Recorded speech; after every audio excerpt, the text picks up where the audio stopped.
Монголын мэргэжсэн нэгтлэн бодогчдын институтээс уламжлал болгон зохион байгуулагддаг жилийн уулзалт 2020 арга хэмжээ 7 дахь удаага зохиогдох гэж байна.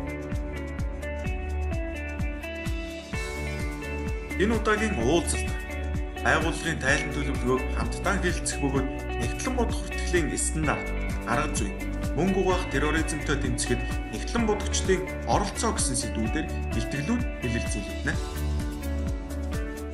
Монголын мэргэжсэн нэгтлэн бодогчдын институтын үйл ажиллагааг сайжруулах, хөгжүүлэхэд чиглэсэн судалгаа хийгдэх бөгөөд үр дүнг танилцуулж цаашдын хөгжлийг хамтдаа тодорхойлцгоё.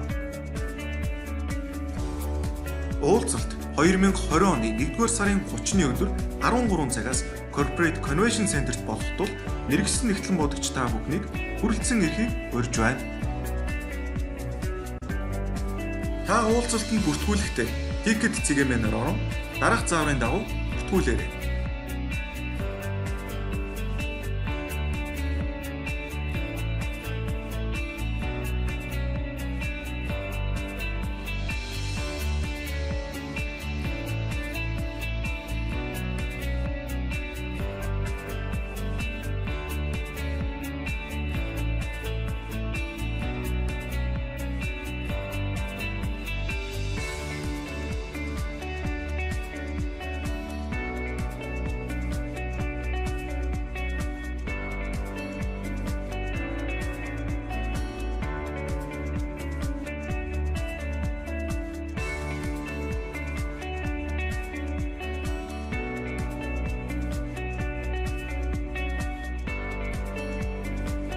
Мэргэжлийн хөгжлөөр Монгол улсынхаа хөгжилд Монголын мэргэжсэн нэгтлэн бодогчдын институт